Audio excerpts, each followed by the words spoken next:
नमस्कार दोस्तों, शुरू करती हूँ आज की कहानी। हमेशा की तरह मैं आज भी परिसर के बाहर बैठे भिखारियों की मुफ्त स्वास्थ्य जांच में व्यस्त था।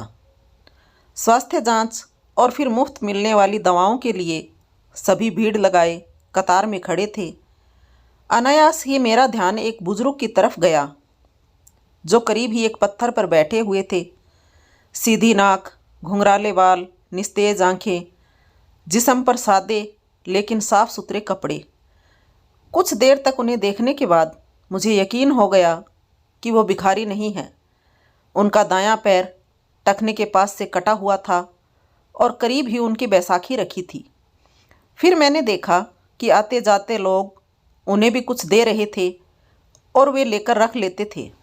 मैंने सोचा कि मेरा ही अंदाज़ा गलत था, वो बुजुर्ग भिखारी ही हैं। उत्सुकतावश मैं उनकी तरफ बढ़ा तो कुछ लोगों ने मुझे आवाज़ लगाई, उसके करीब ना जाएं डॉक्टर साहब, वो बूढ़ा तो पागल है। लेकिन मैं उन आवाज़ों को नज़रअंदाज करता मैं उनके पास गया। सोचा कि जैसे दूसरों के सामने वे अपना हाथ फैला रहे थे वैसे ही मेरे सामने भी हाथ करेंगे। लेकिन मेरा अंदाज़ा फिर चूक गया। उन्होंने मेरे सामने हाथ नहीं फैलाया। मैं उनसे बोला, बाबा आपको भी कोई शारीरिक परेशानी है क्या? मेरे पूछने पर वे अपनी बैसाखी के सहारे धीरे से उठते हुए बोले, good afternoon doctor, I think I may have some eye problem in my right eye. इतने बढ़िया अंग्रेज़ी सुन मैं अवाक रह गया। फिर मैंने उनकी आंखें देखी। पका हुआ मोतियाबिंद था उनकी आंखों में। मैंने कहा, मोतियाबिंद है बाबा, ऑपरेशन करना होगा। बुजुर्ग बोले, oh cataract, I had cataract operation in 2014 for my left eye in Ruby Hospital. मैंने पूछा, बाबा आप यहाँ क्या कर रहे हैं? बुजुर्ग, मैं तो यहाँ रोज़ ही 2 घंटे भीख मांगता हूँ सर। मैं, ठीक है लेकिन क्यों बाबा? मुझे तो लगता है आप बहुत पढ़े लिखे हैं। बुजुर्ग हंसे और हंसते हुए ही बोले, पढ़े लिखे? मैंने कहा, आप मेरा मजाक उड़ा रहे हैं बाबा। बाबा, oh no doctor, why would I, sorry if I hurt you.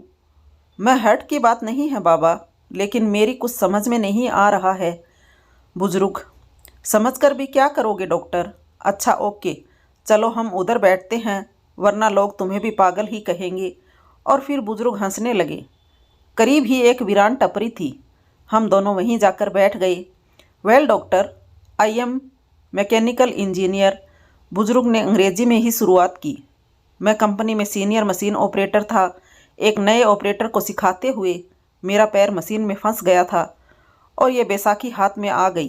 Company ने इलाज का सारा खर्चा किया और बाद में कुछ रकम और सौंपी और घर पर बैठा दिया, क्योंकि लंगड़े बैल को कौन काम पर रखता है सर। फिर मैंने उस पैसे से अपना ही एक छोटा सा वर्कशॉप डाला, अच्छा घर लिया। बेटा भी मैकेनिकल इंजीनियर है। वर्कशॉप को आगे बढ़ाकर उसने एक छोटी कंपनी और डाली। मैं चकराया, बोला, बाबा तो फिर आप यहाँ इस हालत में कैसे? बुजुर्ग, मैं किस्मत का शिकार हूँ। बेटे ने अपना बिजनेस बढ़ाने के लिए कंपनी और घर दोनों बेच दिए। बेटे की तरक्की के लिए मैंने भी कुछ नहीं कहा। सब कुछ बेच बाच कर वो अपनी पत्नी और बच्चों के साथ जापान चला गया और हम जापानी गुड्डे गुड़िया यहाँ रह गए। ऐसा कहकर बाबा हंसने लगे। हंसना भी इतना करुण हो सकता है, ये मैंने पहली बार अनुभव किया। फिर बोला, लेकिन बाबा आपके पास तो इतना हुनर है कि जहाँ लात मारे वहाँ पानी निकाल दें। अपने कटे हुए पैर की ओर ताकते बुजुर्ग बोले, लात कहाँ और कैसे मारूं? बताओ मुझे। बाबा की बात सुन मैं खुद भी शर्मिंदा हो गया। मुझे खुद बहुत बुरा लगा। प्रत्यक्ष मैं बोला, आई मीन बाबा, आज भी आपको कोई भी नौकरी दे देगा, क्योंकि अपने क्षेत्र में आपको इतने सालों का अनुभव जो है। बुजुर्ग, यस डॉक्टर, और इसी वजह से मैं एक वर्कशॉप में काम करता हूँ। 8,000 रुपये तनख्वाह मिलती है। मेरी तो कुछ समझ में नहीं आ रहा था। मैं बोला, तो फिर आप यहाँ कैसे? बुजुर्ग, डॉक्टर, बेटे के जाने के बाद मैंने एक चौल में एक टीन की छत वाला घर किराए पर लिया। वहाँ मैं और मेरी पत्नी रहते हैं। उसे पैरालिसिस है, उठ बैठ भी नहीं सकती। मैं 10 से 5 नौकरी करता हूँ, शाम 5 से 7 भीख मांगता हूँ और फिर घर जाकर तीनों के लिए खाना बनाता हूँ। आश्चर्य से मैंने पूछा, बाबा अभी तो आपने बताया कि घर में आप और आपकी पत्नी हैं, फिर ऐसा क्यों कहा कि तीनों के लिए खाना बनाते हो। बुजुर्ग: डॉक्टर, मेरे बचपन में ही मेरी माँ का स्वर्गवास हो गया था।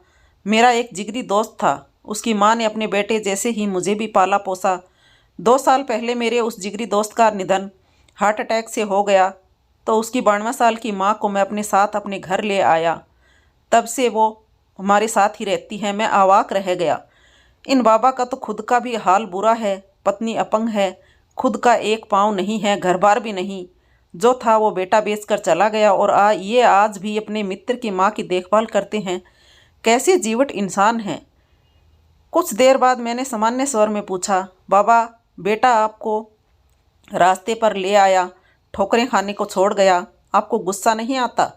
उस पर बुजुर्ग: नो नो डॉक्टर, अरे वो सब तो उसी के लिए कमाया था, जो उसी का था उसने ले लिया, उसमें उसकी गलती कहाँ है? लेकिन बाबा, मैं बोला, लेने का ये कौन सा तरीका हुआ भला? सब कुछ ले लिया, ये तो लूट हुई। सब आपके यहाँ भीख मांगने का कारण भी मेरी समझ में आ गया है बाबा।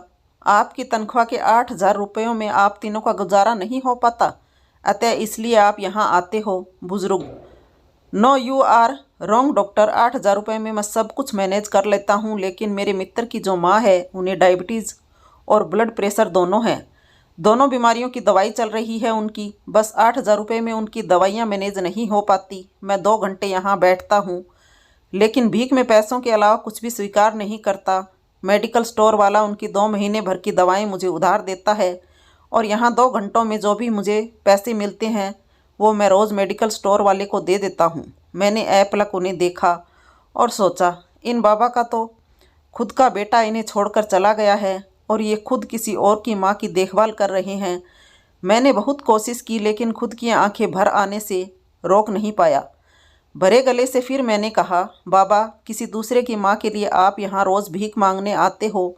बुजुर्ग: दूसरे की? अरे, मेरे बचपन में उन्होंने बहुत कुछ किया है मेरे लिए। अब मेरी बारी है।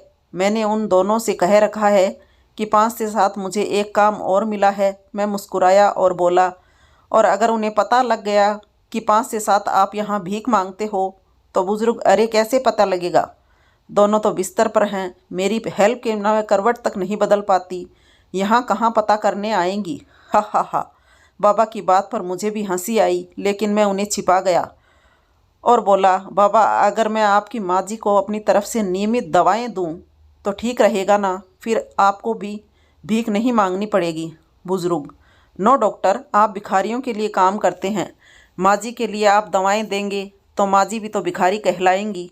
मैं अभी समर्थ हूँ डॉक्टर, उनका बेटा हूँ मैं। मुझे कोई भिखारी कहे तो चलेगा, लेकिन उन्हें भिखारी कहलाना मुझे मंजूर नहीं। ओके डॉक्टर, अब मैं चलता हूँ। घर पहुँचकर अभी भी खाना बनाना है मुझे। मैंने निवेदन स्वरूप बाबा का हाथ अपने हाथ में लिया और बोला, बाबा, भिखारियों का डॉक्टर समझकर नहीं बल्कि अपना बेटा समझकर मेरी दादी के लिए दवाएं स्वीकार कर लीजिए। अपना हाथ छुड़ाकर बाबा बोले, डॉक्टर, अब इस रिश्ते में मुझे मत बांधो प्लीज़। एक गया है हमें छोड़कर, आज मुझे स्वप्न दिखाकर, कल तुम भी मुझे छोड़कर गए तो अब सहन करने की मेरी ताकत नहीं रही। ऐसा कहकर बाबा ने अपनी बैसाखी संभाली और जाने लगे, और जाते हुए अपना एक हाथ मेरे सिर पर रखा और भरभराई ममता में आवाज़ में बोले, अपना ध्यान रखना मेरे बच्चे।